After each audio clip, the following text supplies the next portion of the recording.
Hi everyone, it's me Sheka and welcome back to another Japanese learning video. Nakakaganda daw pag marunong mag-Japanese? Panoorin po natin to. Gumaganda daw ang babae kapag marunong mag-Japanese.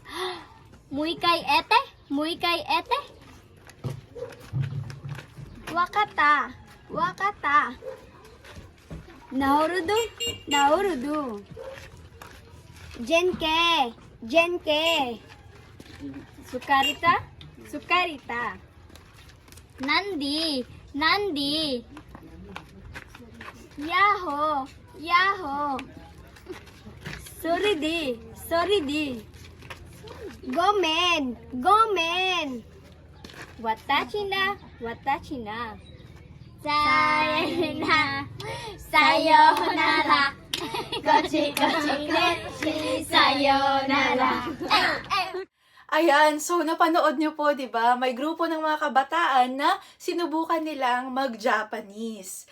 Eto ngayon ang problema. Ayan, meron lang pong mga kaunting mistakes, no, sa mga sinabi nila. At para tunay kayong gumanda, kung totoo ngang nakakaganda ang pagsasalita ng Japanese, ituturo ko po sa inyo yung tamang pronunciation at yung meaning na din ng mga salitang binigkas nila o ng mga expressions na ginamit nila sa video. Ayan, so kung ready na kayo, let's start. Ito nga po palang mga ginamit nilang expressions ay mga casual expressions. So, ituturo ko din po sa inyo yung meaning ng mga expressions na yan and yung mga polite counterparts nila. So, let's start. Number 1. Moikai itte. Moikai itte. Ayan, repeat after me. Moikai itte. So, ang ibig sabihin ng moikai ay once more or once again. Okay? Or one more time. Ayan. Moikai. Yan. Now, itte naman ay yung te form ng salitang you.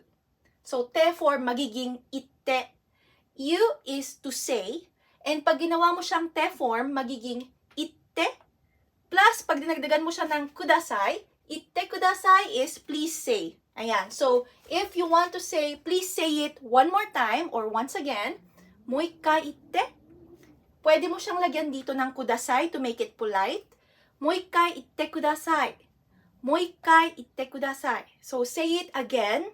One more time, please. Or say it again, please. Ayan, no? Number 2. Wakatta. Wakatta. Wakatta is the casual form of wakarimashita. Wakarimashita. Ang ibig sabihin niyan ay, I understand. So, yun yung response mo, no? Pag tinanong ka, naintindihan mo ba? Wakarimashita ka? Pag nilagyan ng ka sa dulo, magiging question siya. So, kung gusto mong magtanong, naintindihan mo ba? Wakarimashita ka? Wakarimashita ka? Do you understand? And then, ang response, ang proper response is, Hai, wakarimashita. Hai, wakarimashita. Yes, I understand. Okay? Or, casually, you can say, wakatta. Wakatta. Ayun, no? So, that's it. And it came from the root word or base form, wakaru, to understand. Okay. Next, number 3. Naruhodo. Naruhodo. Naruhodo means, I see, I get it. That makes sense. Ayan. So, minsan maririnig nyo sila, naruhodo ne? Okay, I get it now. Parang ganon. Naruhodo. Naruhodo. Naruhodo ne? Yan. Next is genki. Genki, as it is, ang ibig sabihin niya ay fine. Kung gusto mong gamitin ito as a question, lalagyan mo lang siya ng question mark sa dulo and a rising intonation. So, magiging genki. Ayan. Genki, meaning, are you okay? Are you fine? Ayun. So, no? Genki. Yan. And yung response doon ay genki, period. So, ano naman siya, falling intonation naman. So, pwede mo sabihin, genki. Genki means, I'm okay, I'm fine. Ayan. So, kung gusto mo naman na gawin itong polite, add mo lang yung desu ka. Okay? So, genki desu ka? Genki desu ka with a rising intonation. Genki desu ka? Are you okay? Are you fine? And, kung gusto mong sumagot ng, yes, I'm fine, genki desu. So, wala yung ka sa dulo, des lang, period, with a falling intonation. Genki desu. Okay? So, genki desu ka? Genki desu. Ayan, I'm fine. Or, if you want to say it casually, no? Genki, with a rising intonation. Are you okay? Are you fine? Genki. Then, pwede mo siyang dagdagan ng dayo sa dulo kapag sasagot ka na. Genki dayo. Genki dayo. I'm okay. Ayan. Alright? So, number 5. Tsukareta. Tsukareta. Yung tsukareta naman, yan yung casual form ng tsukaremashita. Tsukaremashita means I'm tired. Ayan. So, past tense po ito. Tsukareta. I'm tired. Kung gusto mo naman tong gawing question, add mo lang yung ka sa dulo. Tsukaremashita ka? Are you tired? Tsukaremashita ka? Are you tired? Ayun. Number 6 naman po tayo, no? Nande? With a rising intonation, kasi question siya. Nande means why. Ayan. Nande? Ayun. Bakit, no? Bakit? Nande? Kung gusto mong gawin siyang polite, add desu ka. Yan. So, nilalagyan ko ng question mark para alam nyo na rising intonation dapat siya. So, nande desu ka? Nande desu ka? Why? Why? Nande desu ka? Kung mapapansin nyo, no, yung letter U sa desu ka ay hindi masyadong binibigkas. It is a soft vowel sound.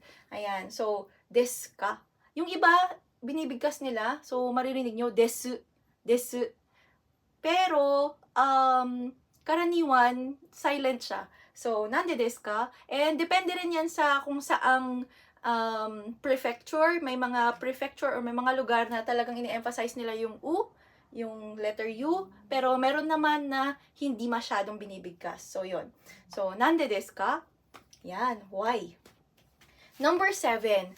Number 7 is yahoo. Yahoo.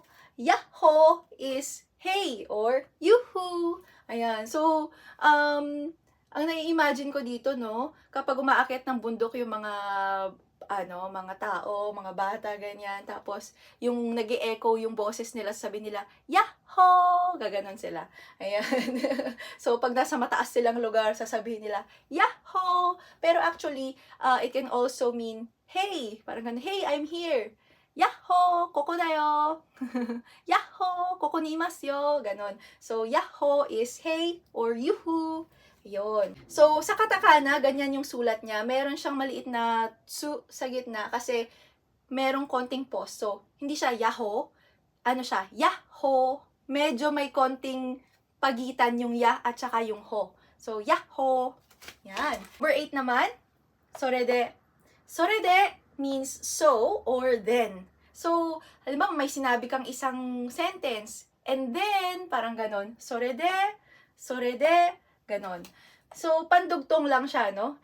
Hindi siya talaga word as it is na pwede mong gamitin. So, kumbaga, ano ba siya in English?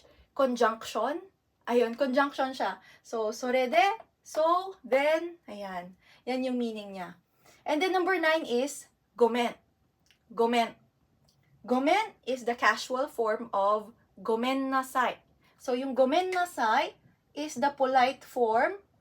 Ayan, gomen nasai. Meaning, sorry. Ayun. Gomen nasai. Sorry.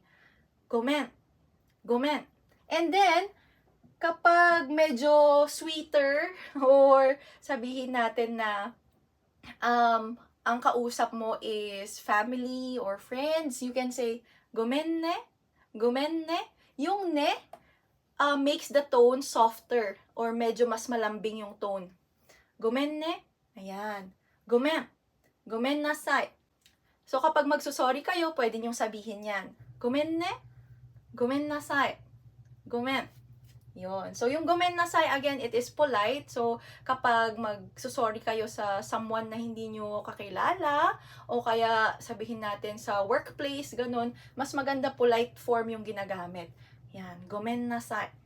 And then, number 10, sabi nung mga bata sa video, watashi na.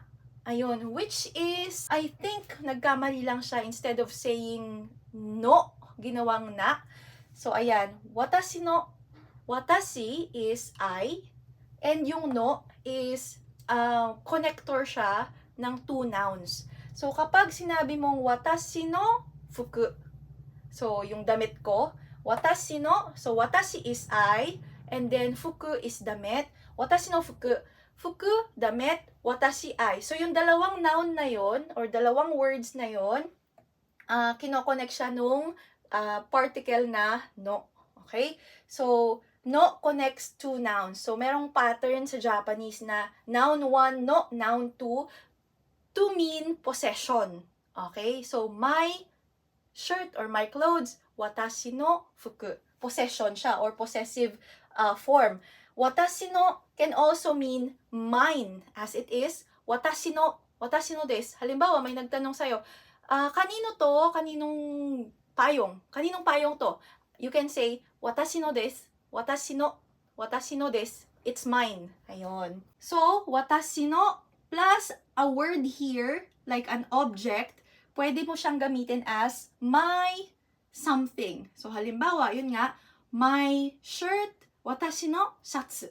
Watashi no kutsu, my shoes. Next, number 11 is sayonara. Yung sayonara, it means goodbye. Pero, karaniwan nyo lang itong maririnig sa schools. Yung mga bata at teachers, pag nagpapaalam sa isa't isa, sasabihin nila, sayonara, sayonara, ganon. Pero, yung sayonara na goodbye na ginagamit sa kapag magpapaalam ka sa isang tao, gagamitin mo lang yun kapag medyo matagal-tagal na kayong hindi magkikita. Okay? Pero kapag bukas magkikita pa rin kayo, hindi mo sasabihin sayonara. Halimbawa, pupuntang ibang bansa yung friend mo, lilipat na siya doon, or doon na siya mag-work, ganon. So, you can say, sayonara. Ayan, so hindi mo sure kung kailan siya babalik ulit, ganyan, or medyo matatagalan pa kung kailan siya babalik. Sayonara. Ayan, okay? Pero halimbawa, today, nagkita kayo ng friend mo, tapos, okay na, mag-goodbye na kayo sa isa't isa. Pero bukas, or sa next week ulit, magkikita pa rin naman kayo, hindi kayo magsasabi ng sayonara sa isa't isa. Ang sasabihin nyo ay, jane, or matane. Ayan, so add ko na lang dito, no? Jane, or matane. Ang ibig sabihin ng jane or matane ay see you. Ayun. Ayan, so sana po may natutunan kayo sa ating video today. And one last time na lang, let's practice your pronunciation. So, repeat after me. Let's read the casual and the polite forms. Okay, so number 1. もう一回言って。もう一回言ってください。わかった。わかりました。なるほど。元気？元気ですか？元気です。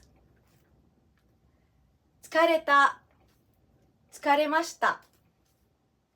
なんで？なんでですか？やっほー。それで？ごめん。ごめんね。ごめんなさい。私の。さようなら。じゃあね。またね。Ayun! Thank you so much for watching po and see you again on our next video. Bye!